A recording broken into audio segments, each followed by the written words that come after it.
Good evening. I just got back in from work. I think it's in the 11 o'clock hour, something like that.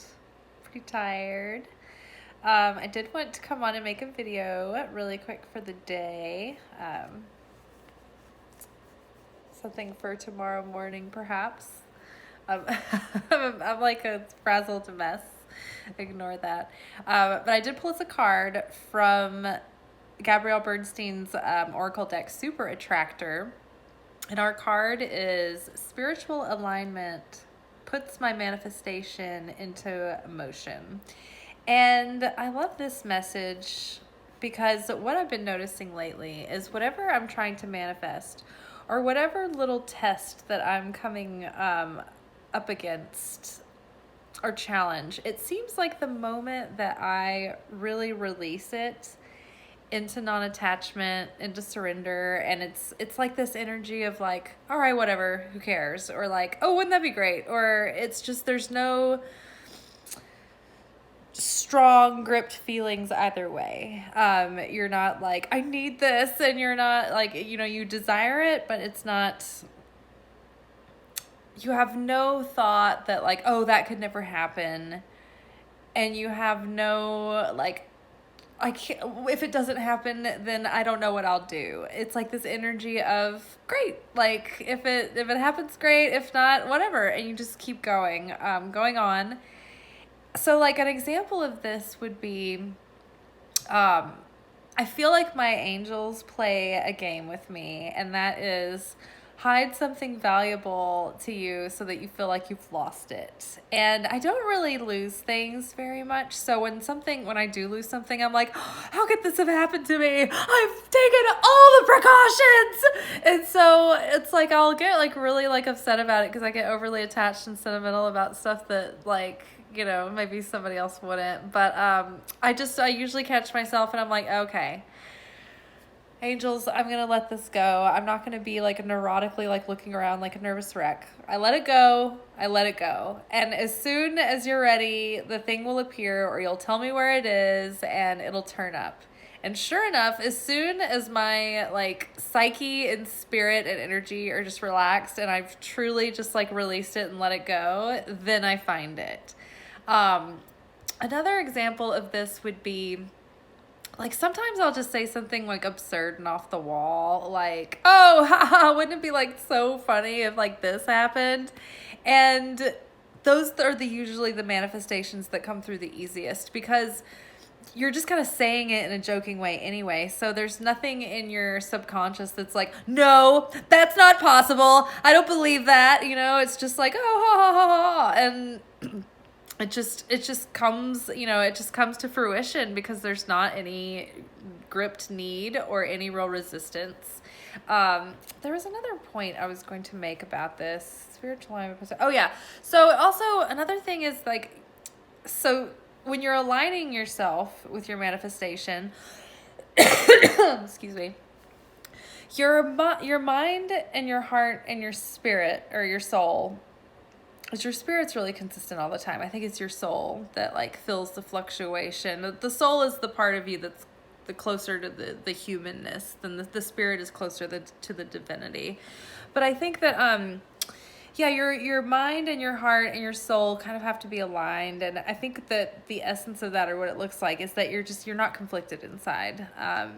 It's like you accept, everything. It's like you may have every now and then have like, oh, I think that this is the best choice, but I feel a little, this way instead. And I think that if you can get the feeling and the thinking close together, or be able to have certainty even though you don't have the 3D clarity that you would like, but you have a deep faith level certainty that even though you don't understand it, it's all going to fall into place for the best. I think that also opens the way for manifestations to come through.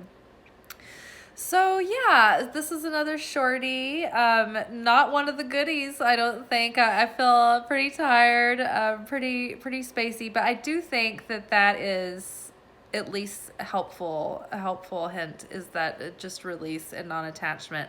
There was something else I was thinking about today. It had to do with Jesus and the fact that, because like, okay, so I was thinking about, I think it's like Job 22. It's like when you're down, there will be a lifting up, and around in a roundabout way, it suggests that like God cannot come down into a dark place. He cannot share that space. But the Christ figure went to, as the Bible refers to it, hell, or like our lowest, darkest place, and was able to overcome Satan or the ego, or what are the opponent of the 3D realm of the human struggle.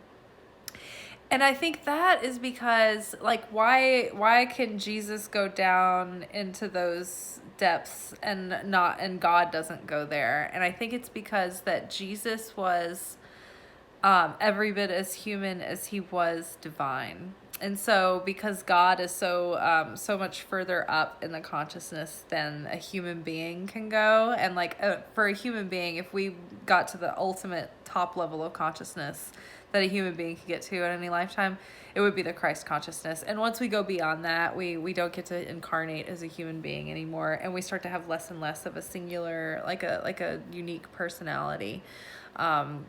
Because so many of the layers that make us unique are the flaws and the ego. And so once we start stripping those away to that point, we don't really get to be embodied anymore. And you might have heard like those like scary verses about like if you look into the face of God, you can't even exist anymore. Or like Elijah went with God and he was no more. And I think that is talking about a sage or an elevated soul that has gotten to the level where there's no reason for them to incarnate in a human body. And there's no work that they can do directly with mankind anymore. And so they just are reabsorbed into the true unity and oneness of eternal beingness, because there aren't any ego layers anymore. So Jesus is every bit as human as he is divine, and that's why he can go into the dark places and assist you when you're in the lowest dark places. So if you are in prayer seeking for assistance and you're in the lowest places, down in the pits, I would say reach out for Jesus, because he has more of a range. He can go in a higher and lower octave in the spiritual planes and dimensions. Yeah, I think that's it. I'm burnt toast tonight. I'm not even sure if I'm gonna eat dinner, just take a shower and go to bed. But yeah, I hope this was something. Good night, good morning, whenever you watch this. Good day. Talk to y'all tomorrow. Bye.